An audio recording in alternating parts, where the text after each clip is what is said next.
మన ప్రభు అయిన యేసు క్రీస్తు నామములో జీసస్ కాలింగ్ మినిస్ట్రీ మహిమగల సంఘం తరపున మీ అందరికీ హృదయపూర్వకమైన ధన్యవాదాలు తెలియజేస్తున్నాను. వందనాలు. బాగున్నారమ్మా? బాగున్నారా? బాగుంటే ఏం చేయాలి? బాగున్నారా? అంతేనా? ఎప్పుడు ఖుషిగా ఉండండి. అందరికీ సమస్యలు ఉంటాయి, ఖుషిగా ఉండండి. దేవుని సన్నిధికి వచ్చినప్పుడు ఆనందంగా దేవుని మాటలు హృదయంలో నింపుకో. దేవుని మాటలు నా కొరకే మాట్లాడాడు దేవుడు అనుకుంటే నీకు ధైర్యమునిచ్చి శక్తినిచ్చి నీ సమస్యలన్నిటిని వెళ్ళి కొడతాడు దేవుడు యేసు నామములో. ఆమేన్. దేవుడు ఈరోజు మాట్లాడాలని అనుకుంటున్నాడు. పరిశుద్ధాత్మ దేవుడు ఈరోజు దేవుడు ఒక అంశంగా ముందుకు మీకు వస్తూ ఉన్నాను. యెహోవా మహిమ నీ మీద ఉదయించెను. చెప్పండి ఒకసారి అంశం పేరు. ఇది అంశం పేరు. గుర్తుపెట్టుకోండి. ఈ మాటలను దేవుడు చాలా నిన్ను మహిమపరచాలని ఒక ఆలోచనతో దేవుడు ఉన్నాడు. ఆ లక్షణాలు ఎలాంటివి ముందు మనం చూద్దాం. దేవుడు ప్రజలకు యెహోవా మహిమ వెలుగు కలగలనని మోషే ప్రవక్త తెలియజేసిన ఈ మాటలు సెలవిచ్చి ఉన్నాడు. మోషే ద్వారా అక్కడ కొన్ని విషయాలు ఆయన ద్వారా అద్భుతాలు చేస్తూ ఉన్నాడు. దేవుడు ఘనకార్యాలు చేస్తూ ఉన్నాడు. ఆ ప్రజలందరికీ దేవుని మహిమ చూసే వ్యక్తులై ఉన్నారు. ఆ మోషే ద్వారా మనము తెలుసుకుంటూ ఉన్నాం. చూడండి అంశంలోకి మనం వెళ్ళినట్లయితే దేవుని మహిమ నీ మీద ఉదయిస్తాడు, ఆ కార్యమును జరిపించేవాడై ఉంటూ ఉన్నాడు. చూడండి యెషయా పాతన గ్రంథం యెషయా 60వ అధ్యాయం 1వ వచనము.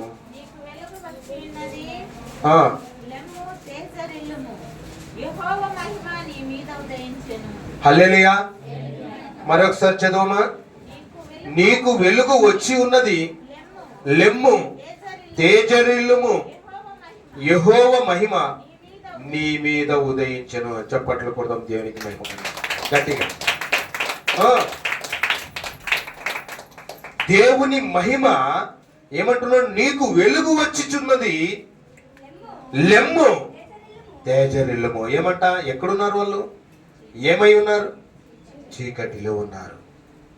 ఎక్కడ లేమంటున్నాడు? చీకటి నుండి, అక్కడ నిద్రలో నుండి దేవుడు ఏం చెప్తున్నాడంటే లెమ్ము తేజరిల్లుము.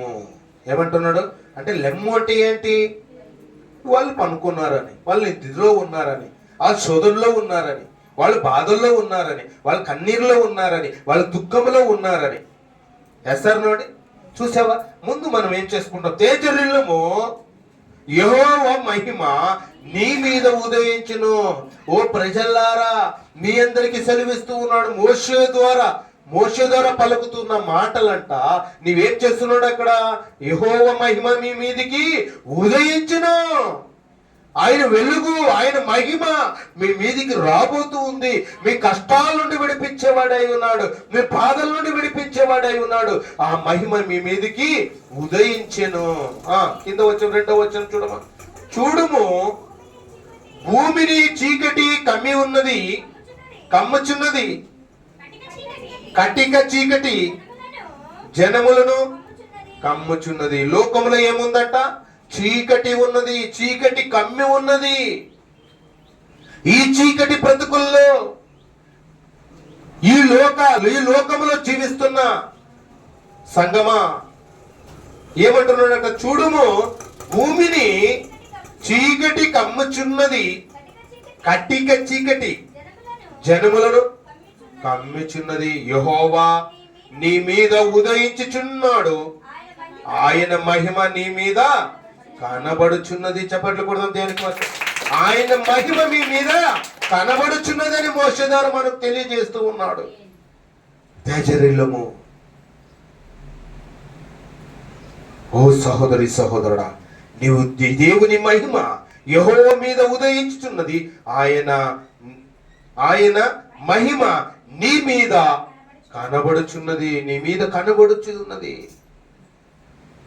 నీ చక్కగా దేవుని సన్నిధిలో నీవు ఎదిగే వ్యక్తిగా ఉండాలని దేవుడు లేఖనాలు సెలవిస్తూ ఉన్నాయి. అక్కడ నీవు లేచినప్పుడు, ఆయన మహిమ నీవు వచ్చినప్పుడు ఏమై ఉంటావంట? నీవు ఇతరులకు వెలుగుకరంగా జీవించేవాడై ఉంటావు. ఏమంట? ఆయన మహిమ నీకు వచ్చిన తర్వాత, ఆయన శక్తి నీకు దిగి వచ్చిన తర్వాత, ఆయన ప్రసన్నత నీకు దిగి వచ్చినప్పుడు, నీ కుటుంబాన్ని ఆస్వాదించబడినప్పుడు నీవు ఎలాంటి వాడవుతావు? శక్తివంతుడుగా అవుతావు. లోకంలో ఎలా ఉంటావంట? నీవు ఇతరులకు వెలుగుకరముగా జీవించెదవు. వెలుగుగా నీకు ఒక ప్రత్యేకత వస్తుంది. ఏమండి? ఒక ప్రత్యేకత. ఇప్పుడు జీవించిన జీవితము కన్నా ఆయన మహిమ దిగి వచ్చినప్పుడు, ఆయన మహిమని పొందుకున్నప్పుడు నీవు ప్రత్యేకించబడిన దానివైతావు. నీ కుటుంబము ఒక ప్రత్యేకత, నీవు చేసే పనులు ఒక ప్రత్యేకత. నిన్ను చూసి అనేక మంది, ఓ క్రైస్తవురాలు అంటే ఇలా ఉండాలి. అపోస్తులైన పౌలు గారిని బట్టి క్రీస్తుని పోలి నడుచుకున్న ప్రకారమును మీరును నన్ను పోలి నడుచుకున్నాడు. అలాంటి మహిమలో నీవు ఉంటావు. అలాంటి శక్తి, అలాంటి ఒక వెలుగు నీ ఇంటి మీద, నీ కుటుంబం మీద, నీ చేసే పనుల మీద దేవుడు ఉదయించేవాడై ఉన్నాడు. ఆయన మహిమ నీ మీద కనపరుచుచున్నది. క్రియలు, పద్ధతి, క్రమము, క్రమశిక్షణ, నీవు మారిపోతావు. ఎప్పుడు? ఆయన మహిమ దిగి వచ్చినప్పుడు, ఆయన మహిమ నీవు మీద ఉదయించినప్పుడు ఏమైపోతుందో? ప్రత్యేకించబడిన దానివి. అందుకే చెప్తూ ఉన్నాడు, ఏమంట? నీవు ఇతరులు అంటే ఏంటి? లోకంలో ఉన్నవారు, ప్రభుని ఎదగలేని వారు, దేవుని గూర్చిన జ్ఞానము లేని వారు, నశించిపోయేవారు. అర్థమైతే నేనా మాటలు? హల్లెలూయా. అందుకే ఏం చెప్తావు? నీవు ఇతరులకు వెలుగుకరముగా జీవించెదవు.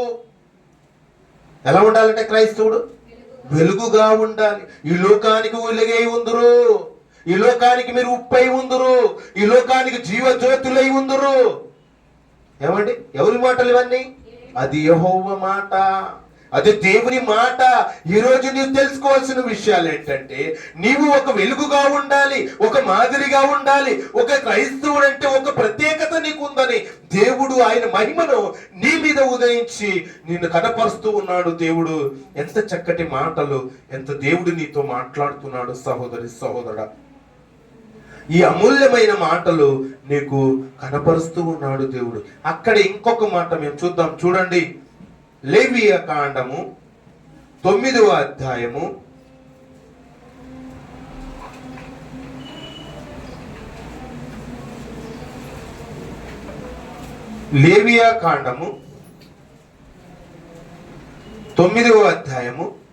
23వ వచనంలో ఒక మాట దేవుడు మాట్లాడుతూ ఉన్నాడు. చూద్దాం. చూడండి, మోషే అహరోనులు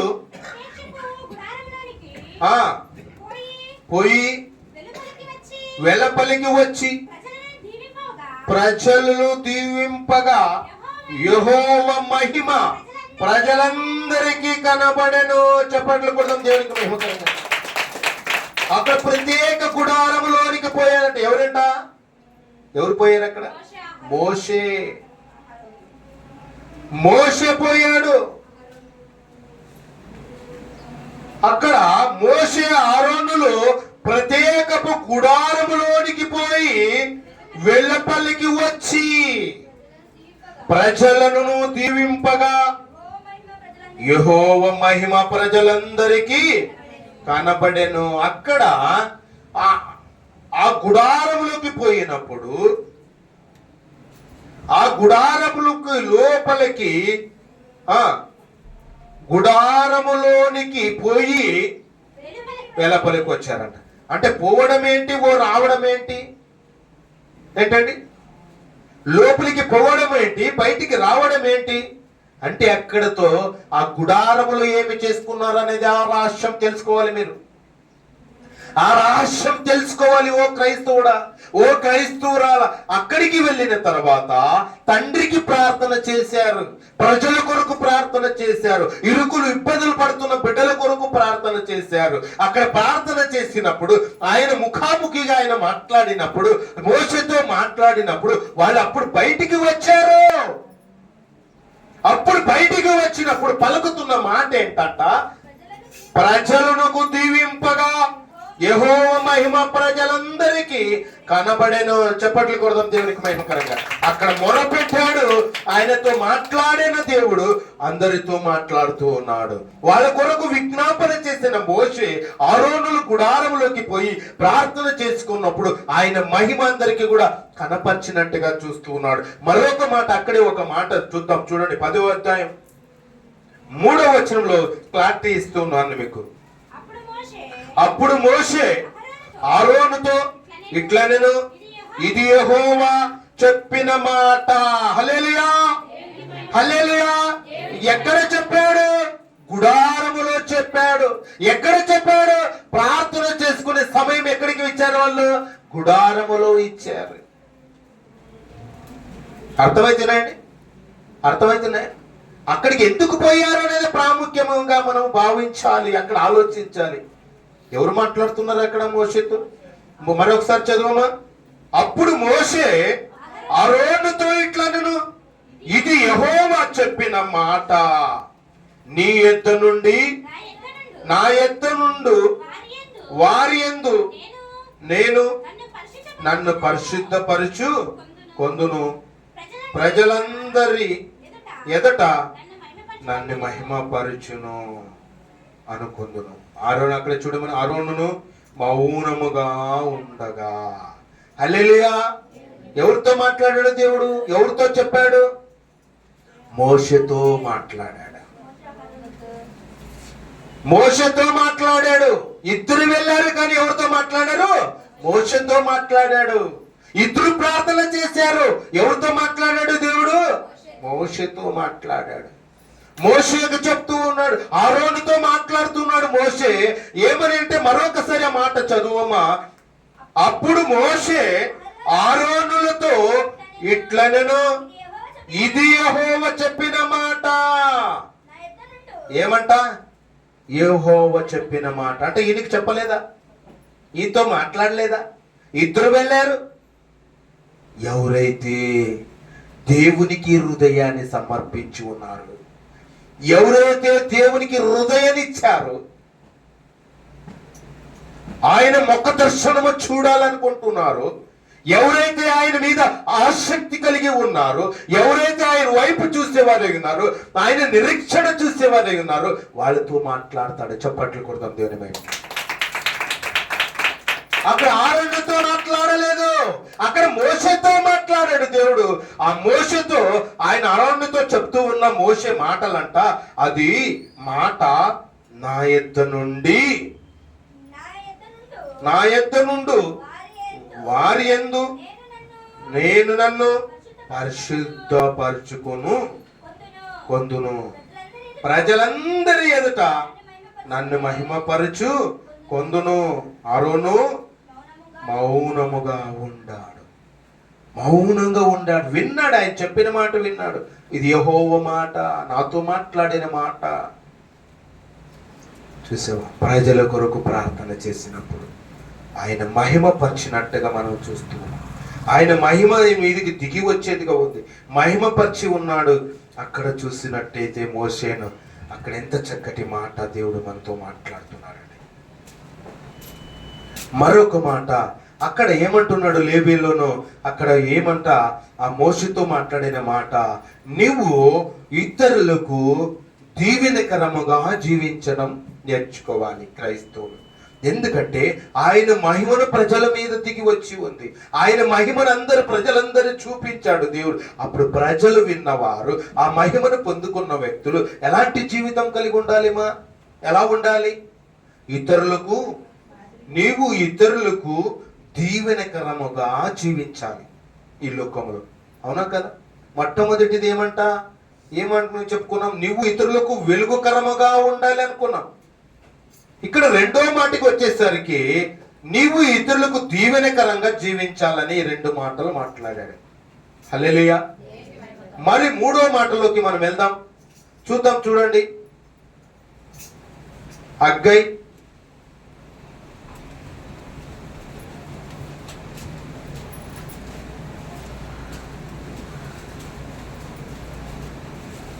పేజీ నెంబర్ 776, 2వ అధ్యాయం 9వ వచనం. ఈ కడవరి యొక్క మహిమ మందిరము యొక్క మహిమ మించునని సెలవిచ్చుచున్నాడు. ఈ స్థలమందు నేను సమాధానము నిలుప అనుగ్రహించెదను. ఇదే సైన్యములకు అధిపతి యెహోవా వాక్కు. హల్లెలూయా, చప్పట్లు కొడదాం దేవునికి మహిమ కలుగును. మునపటి ఎలా ఉంటుంది దావిస్తా? మునపటి ఎలా ఉంటుంది? మేము మేకలు. వర్షం వస్తే అలా తడిచిపోయేవాళ్ళము. మా జీవిత సంఘటన ఈ వాక్యం చదివినప్పుడు నావన్నీ గుర్తొచ్చాయండి, పాతవన్నీ. హల్లెలూయా. నా జీవితం అలాంటిది, నా బ్రతుకు అలాంటిది, నా స్థితిగతులు అలాంటివి. అనాథ పిల్లలంతా కూడా వచ్చి భోజనం చేసేటప్పుడు ప్రేయర్ అయిపోయినప్పుడు అంత పైనుంచి అంతా కూడా ప్లేట్లలోకి అన్నములోకి పడిపోయింది. చెత్త చెదారం పైనుంచి చప్రం వేసుకునే దాన్ని పై కప్పు కప్పుకొనడానికి మా దగ్గర చైతన్యం లేదు.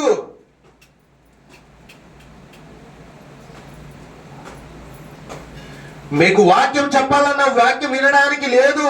ఇక్కడ గొర్రెలు ఉన్నాయి, మేకలు ఉన్నాయి.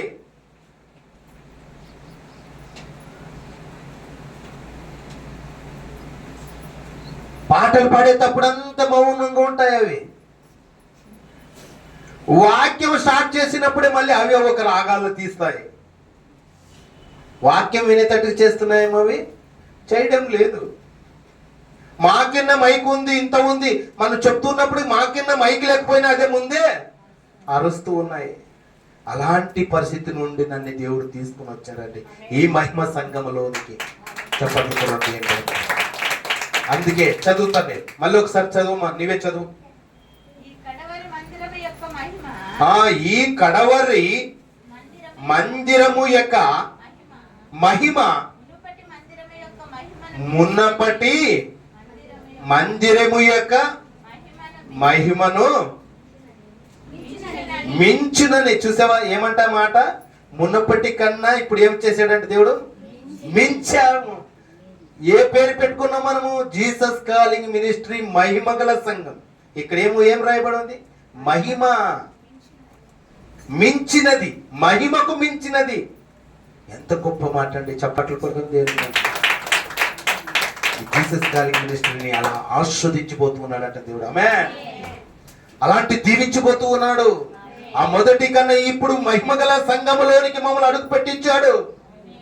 ఎంత చక్కటి మాట దేవుడు మనతో మాట్లాడుతున్నాడండి. ఈ స్థలము ముందు నేను సమాధానమును నిలుపు అనుగ్రహించేదను. ఇది సైన్యములకు అధిపతి యెహోవా వాక్కు. చూసారండి ఎంత చక్కటి మాటలు దేవుడు మనతో మాట్లాడుతున్నాడు. మరొక మాట గుర్తు చేస్తూ ఉన్నాడు దేవుడు. చూద్దాం, చూడండి. అక్కడే 61వ అధ్యాయం రండి. యెషయా 61వ అధ్యాయం మొదటి వచనం చదవండి.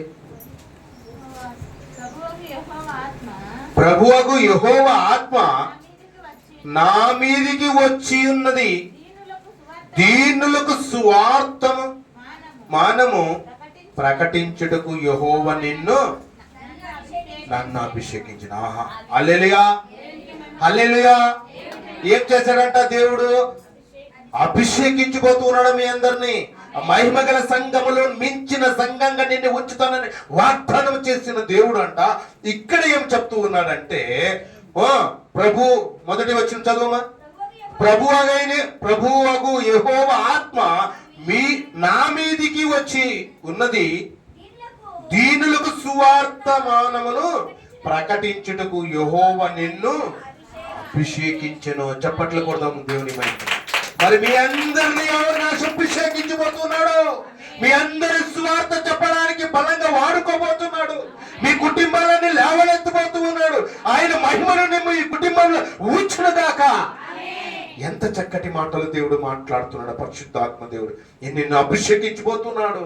నిన్ను నలిగిన హృదయము గలవారిని దృఢపరచుటకును, శరలోనున్న వారిని విడుదలను, బంధింపబడిన వారికి విముక్తిని ప్రకటించుటకును. హల్లెలూయా. నిన్ను బలంగా నిన్ను అభిషేకించబోతూ ఉన్నాడు. నిన్ను అభిషేకి చేసి నిన్ను వదిలిపెట్టరానా? నిన్ను అభిషేకించి నీ పనులు నీకు బాధ్యతను ఒప్పగించుకున్నట్టుగా పనికి మాలిన వారిగా నిన్ను వదిలిపెట్టడు. పనికి రాని వారిని సైతం ఆయన ఏం చేస్తాడు? పనిముట్టుగా వాడుకుంటాడు. ఎందుకు వాడుకుంటాడంటే నువ్వేం చేయాలంట? ఆయన అభిషేకించినప్పుడు నువ్వేం చేయాలంట? నలిగిన హృదయము గల వారిని దృఢపరచుటకును. నలిగిన హృదయము కలిగిన వారిని, నలిగిపోయే వారిని, వేదనలో ఉన్న వారిని, బాధల్లో ఉన్న వారిని, వ్యసనంలో ఉన్న వారిని, కష్టాల్లో ఉన్న వారిని ఓదార్పును ఏం చేయాలంటమ్మా? ఓదార్పు. బాగలేదనుకోండి, బాగలేని వాని గురించి చాలా మంది ఇంక అయిపోయింది, వాని పని అయిపోయింది అన్నప్పుడు అది ఒక మనసులో పడేది వానికి. ఇంక అయిపోయింది, నేను పోతాను, ఇంక అయిపోయింది, నేను చనిపోతాను. ఎందుకంటే అందరూ అలాగే అంటూ ఉంటారు. అలాంటి వారి దగ్గరికి వెళ్ళి స్వార్థను నువ్వు ప్రకటించి, స్వార్థ మాటలు నువ్వు చెప్పి దేవుని కొరకు నువ్వు బ్రతుకుతావు. దేవుని ఉద్దేశం ఉంది, నేను అభిషేకించి ఉన్నాడు, నీ ధైర్యంగా ఉండు, ఏ సమస్యలు రావు. డాక్టర్లు పనికి మళ్ళిన వాళ్ళు, వాళ్ళని నమ్మొద్దు. సృష్టి చేసిన సృష్టికర్త నేను బ్రతికించిపోతూ ఉన్నాడు, నేను అభిషేకించి ఉన్నాడు, దేవుని చిత్తం ఉంది కాబట్టి లోకానికి నీవు వచ్చావు. ఒక్క మాట వాళ్ళ దగ్గర మీరు మాట్లాడే చూడండి, ఎలా ఉంటుందండి? ఎలా ఉంటుందమ్మా? ఎలా ఉంటుంది? ధైర్యము ఇచ్చేవాడే ఉన్నాడు. అప్పుడు ఎలా ఉంటుంది చెప్పండి? ఎలా ఉంటుంది? ఆయనకి ఒక శక్తి, ఒక బలము దేవుడు ఇచ్చి ఆయన బ్రతికించేవాడై ఉన్నాడు. ఆమేన్. ఆయన దేవుని పని కొరకు బలంగా వాడుకోడు. అలాంటి వారి కొరకంట నీవును నలిగిన హృదయము గల వారిని దృఢపరచుటకును, సరసాలో ఉన్న వారికి విడుదలనిపోతూ ఉన్నాడు. సరసాలు, బంధకాలు, నీ కుటుంబాలు బంధించి ఉన్నాడు మా అపవాది గాడు. నీ పని ఇంతే, నీ పని ఇంతే, నీ పనికి మాలిన వాడివి, నీవు ఎందుకు పనికిరాని వాడివి, నీ చేత కాదు, నీ చేత ఏమీ అయ్యలేదు, సంసారం సాగేది అయ్యలేదు, పిల్లల భవిష్యత్ స్థితిగతులు మార్చేవాడు అయ్యలేదు, నీ చేత ఏమయ్యలేదు అని చెప్పి చాలా కుటుంబాల్లో సమస్యలు ఉన్నాయా లేదా? ఉన్నాయా లేదా? అలాంటి మాటలు మీరు మాట్లాడవద్దు. అలాంటి స్థితిగతులు మీరు ఉండవద్దు. అలాంటి వారికి ధైర్యం చెప్పేవారై ఉండాలి, స్వార్థ ప్రకటించేవారై ఉండాలి. సరసాల్లో ఉన్న వారిని కూడా విడుదలనిచ్చేవాడు దేవుడు. సరసాల పౌలు శిలలు ఉన్నప్పుడు దేవుడు విడిపించాడని ఒక స్వార్థను ప్రకటించండి. అలాంటి వారికి సరసాల పత్తిలైపోయాయి. పౌలు సరసాల్లో ఉన్నప్పుడు విడుదలనిచ్చిన వాడు, పేతురు సరసాల్లో ఉన్నప్పుడు విడుదలనిచ్చిన వాడు మీకును విడుదలైపోతూ ఉన్నాడు. సువార్త ప్రకటించండి. అలాంటి వారు దేవుని కొరకు నిలబెట్టే వ్యక్తిగా, నీవు దేవుని చిత్తం నెరవేర్చబిడ్డగా నీవు ఉంటావు. బంధింపబడిన వారికి విముక్తిని ప్రకటించుటకును నిన్ను వాడుకున్నాడు దేవుడు. అందుకే అభిషేకించి ఉన్నాడు. ఆమేన్. పేదలకు స్వార్థ ప్రకటించండి. నశించిపోయే ఆత్మలు వెతికి రక్షించండి. ప్రతి ఒక్క ఆత్మను వెతికి రక్షించు. అంటే నీ పనులన్నీ వదిలిపెట్టి వెళ్ళమని చెప్పడం లేదు దేవుడు. నీ పనులు చేసుకుంటూ దేవుని నా పని కూడా నీవు చాలా ప్రాముఖ్యమైనది. నీ ఆత్మను రక్షించాలంటే, నీ ఆత్మకు జీవము కావాలంటే, నీ పరలోకంలో జీవ గ్రంథం నా పేరు రాయాలంటే నా పనులు చేయాలి. నీ శరీరము కొరకు, నీ ఆరోగ్యము కొరకు నీవు అన్ని కూడా, నీ పిల్లలు, మీ భవిష్యత్తు కోసం నీవు కొన్ని పని చేసుకోవాలి. ఆ పని చేసుకొని నీ శరీరానికి ఇక్కడ జీవించి మాత్రమే నీవు అవి చేసుకుంటూ ఉంటావు. కానీ నా పని చేస్తే ఈ లోకానికే సంబంధించినది నీ వర్క్ అయితే, నేను పరలోకాన్ని చేర్పించే వర్క్ ఒకటి పెట్టాను నాయన. ఆ వర్క్ కూడా నువ్వు పూర్తి చేయాలి. ఆ వర్క్ కూడా నువ్వు కంప్లీట్ చేయాలి. ఆ కంప్లీట్ చేయాలంటే ఏమి చేయాలి ప్రభువా అని అడిగితే, సువార్త చెప్పు నాయన, బీదలకు సువార్త ఎవరు అందించాలి? నశించిపోవచ్చున్నారు, తెలియని వాళ్ళకి ఎవరు తెలియజేయాలి? నీవే చేయాలి. ఎందుకంటే నేను అభిషేకించాను, నిన్ను ఆశ్రయించి ఉన్నాను, నిన్ను మహిమపరిచి ఉన్నాను, నిన్ను దీవించి ఉన్నాను. ఏది తక్కువ కాకున్నట్టుగా నీకు సమృద్ధిగా ఇవ్వబోతూ ఉన్నాను. నువ్వు నా పనుల్లో ఉండు. హల్లెలూయా. చప్పట్లు కొడదాం దేవుని మహిమకరంగా. ఎంత చక్కటి మాట. సరస్సులో ఉన్న వారికి విడుదల, బంధింపబడిన వారికి విడుదల. విడుదలనివ్వండి, అంత శక్తి కలిగిన వాడివని. ఎస్, ఎందుకంటే దేవునిలో నుండి వచ్చావు కాబట్టి నీకు అంత శక్తిని దేవుడు ఇచ్చి ఉన్నాడు. నీ ప్రార్థన చేసిన అద్భుతం, నీ స్వార్థ చెప్పినప్పుడు రక్షణ. ఎప్పుడు నువ్వు పనికి మాలిన వాడివి, పనికి మాలిన దానివి, నేను ఎందుకు పనికిరాను ఎప్పుడు అనుకోవద్దు. నీ జీవితంలో దేవుడు నీకు ఒక వెలుగుగా నిన్ను నియమించాడు ఈ లోకంలో. నిన్ను ఒక ఉప్పుగా నియమించాడు దేవుడు ఈ లోకంలో. ఒక జీవ జ్యోతులుగా నియమించాడు. నీకు అర్థం కావడం లేదు. ఎప్పుడు నీ మాటలు శుభవచనాలు పలుకు, హృదయం నిండిన దాన్ని బట్టి పెదవులు మాట్లాడును. హృదయంలో నింపుకో, హృదయం ఖాళీ చేయి. ఎవరు చెయ్యాలి ప్రభా? నీవే చెయ్యాలి, ఎందుకంటే నీవే నింపుకున్నావు కాబట్టి. అర్థమైతేనే నా మాటలు? నీవే హృదయంలో నింపుకున్నావు. దురాలోచన, దుర్బుద్ధులు, దుష్టబుద్ధులు, దురహంకారము, పొగురు అన్ని కూడా నీవే నింపుకున్నావు కాబట్టి నీవే తీసేయినా. నింపుకున్నాడు ఎవరు? నీవే తీసేయి. నువ్వు తీసేస్తే నన్ను ఆహ్వానిస్తే నేను వస్తా. ఎస్ఆర్నో? చూడండి, అవి నింపుకునే దాన్ని బట్టి మాకు శోధనలు ఎదురైతే కానీ దేవుని మాటలు హృదయంలో ఉంచుకున్నావు అనుకో, నీకు ఏది తక్కువ చేయుడు దేవుడు. ఆమేన్. అందుకే తీసేయి నాయన. నువ్వు తీసేస్తే నేను వస్తాను, నీ హృదయంలోకి వస్తాను. అప్పుడు నువ్వు ఈ లోకంలో జయించగలవు. ఈ లోకంలో నీకు బలహీనంగా ఉన్నావు, నేనుంటే నీకు సపోర్టు, బలము కలిగిన వాడై ఉంటావు. ఆమేన్. ఎంత చక్కటి మాటలో దేవుడు మాట్లాడుతున్నాడు. ఈ మూడో మాటలో ఏమంటున్నాడంట? నీవు ఇతరులకు సమాధానకరముగా జీవించాలి. ఏమంట? నీవు ఇతరులకు సమాధానము కలిగి నీవు జీవించే కుటుంబంగా ఉండాలని లేఖనాలు సెలవిస్తాయి. మొట్టమొదటి మాట ఏంటంట? నీవు ఇతరులకు వెలుగుకరముగా జీవించాలనే మాట చెప్పుకున్నావు. రెండో మాట నీవు ఇతరులకు దీవెనకరంగా జీవించాలని చెప్పుకున్నావు. మూడో మాట చూసుకున్నట్టయితే నీవు ఇతరులకు సమాధానకరముగా జీవించాలని లేఖనాలు సెలవిస్తున్నాయి. హల్లెలూయా. మరి మీరు ఎలా జీవించాలనుకుంటున్నారు? మీరు ఎలా బ్రతకాలనుకుంటున్నారు? ఓ క్రైస్తవుడా, ఓ క్రైస్తవురాలా, ఓ సహోదరి సహోదరుడా, నీ మందిరానికి వస్తున్నా బాగుంది, నీ కుటుంబం తీసుకొస్తున్నా బాగుంది. నీ గోల్ ఏంటి? నీ ఉద్దేశం ఏంటి? నీ ప్రణాళిక ఏంటి? నీ దారి ఏంటి?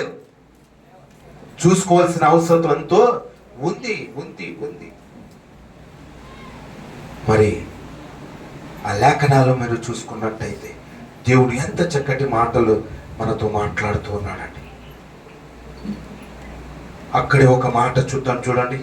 7వ వచనం చదవనాన్న. 7వ వచనం ఈ యవ్వనస్తుల దగ్గర మాట్లాడుతున్న మాట చూడు. ఏ మాట అది?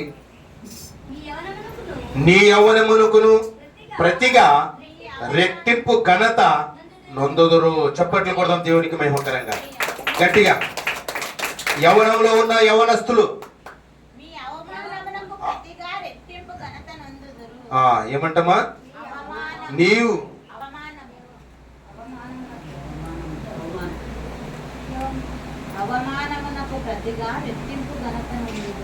ఉందమ్మా అక్కడ యవనం ఉంది.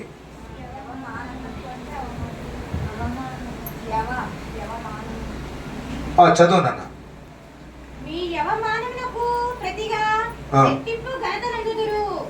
ఏమంట? నీకు ఏం జరిగిందంట అక్కడ? అవమానం. అవునా? అవమానం. ఎందుకు అవమానం జరిగింది? సువార్త ప్రకటించేటప్పుడు అవమానం. నీ బైబిల్ చేతిలో పట్టుకొని సువార్తకు పోయేటప్పుడు అవమానం. నీ ప్రేయర్లకు వస్తున్నప్పుడు అవమానం. అవునా కదండి?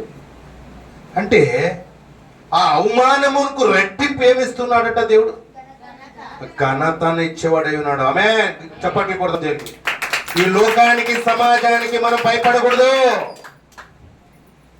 పిరికితనమైన ఆత్మ మీకు ఇవ్వలేదు దేవుడు. ఏమిచ్చాడు? ధైర్యంగా మీరు సువార్త ప్రకటించండి. చదువుమా. నిందకు ప్రతిగా తాము పొందిన భాగమును చదువుమా. ఏమంట? అనుభవించినప్పుడు సంతోషం వస్తుందా? అనుభవించలేనప్పుడు సంతోషం వస్తుందా?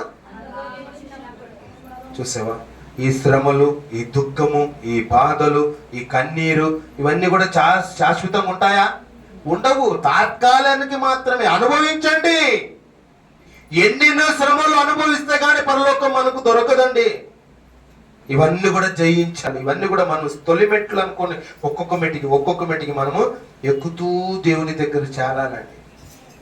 ఏమంటున్నాడు అక్కడ? ముందు మాట ఏమంట? అవమానముకు ప్రతిగా రెట్టింపు ఘనత నొందుతూ నిందకు ప్రతిగా తమ పొందిన భాగము అనుభవించి వారు సంతోషింతురు. నువ్వు అనుభవిస్తే ఏమొస్తుంది? సంతోషం ఇస్తాడు. ఆ సంతోషం ఎలాంటిది? ఒక రోజుదే, శాశ్వతమైన సంతోషం. అక్కడ ఏడుపులు, కన్నీరు, బాధలు, దుఃఖము, భార్య పిల్లలు ఏమాత్రం ఏది నీకు ఉండదు అంత సంతోషంగా నువ్వు ఉంటావని లేఖనాలు సెలవిస్తున్నాయి. ఎప్పుడు ఉంటావు నీవు? దేవునిలో నీవు ఉన్నప్పుడు, నీవు దేవుని కొరకు బ్రతికినప్పుడు, దేవుని ఉద్దేశం నెరవేర్చినప్పుడు, ఆయనకు ప్రతిగా నీవు అనుభవించినప్పుడు. కింద వచ్చిన చదువుమా. వారు తమ దేశములో రెట్టింపు భాగమునకు కర్తలగుదురు. నిత్య ఆనందము వారికి కలుగును. నిత్య ఆనందము. చూసావా? అది ముందు చెప్పుకున్నావు కదా, నిత్య ఆనందం అని. అదే ఇది ఆనందం.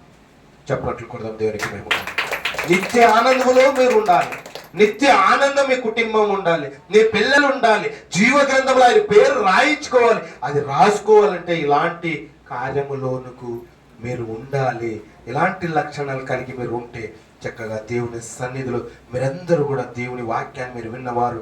మరి మీరు ఈరోజు దేవుడు మీతో సూటిగా మాట్లాడిన మాటలు మీ ఉద్దేశాలు ఏంటి?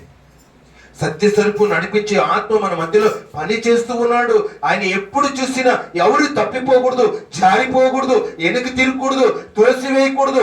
ఎప్పుడు నా మాటలు వినాలి, సత్యస్వరూపును నడిపించాలి, పరలోకానికి చేర్పించాలి, ఆయన మహిమలో ఉండాలి. నా బిడ్డలు అక్కడ ఏం చేస్తున్నాడంట? నిత్య ఆనందంలోనికి తీసుకొని వెళ్ళాలని దేవుడు ఆ యేసుక్రీస్తు ప్రభు మా మధ్యలోనికి ఎల్లప్పుడూ ఉండడానికి సత్యస్వరూపును నడిపించే ఆత్మను పంపించినట్టుగా చూస్తూ ఉన్నాం. హల్లెలూయా, హల్లెలూయా. ఆయన ఎల్లప్పుడూ మా దగ్గర ఉండడానికి ఇష్టపడ్డాడు పరిశుద్ధాత్మ దేవుడు. అందుకే నిన్ను సత్య స్వరూపంలో నడిపిస్తూ ఉన్నాడు. ఆమేన్. ఎంత చక్కటి మాటలు. ఇంతటి దేవుడు ఈ 3 మాటలు మీరు గుర్తు పెట్టుకోవాలని మనవి చేస్తూ ఉన్నాను.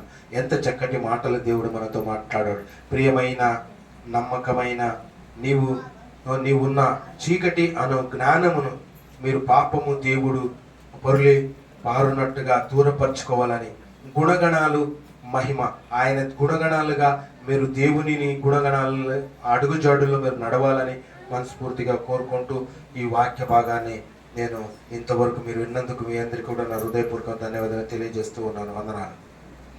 దేవునికి మహిమ కలిగిన గాక. అందరూ కూడా లేచి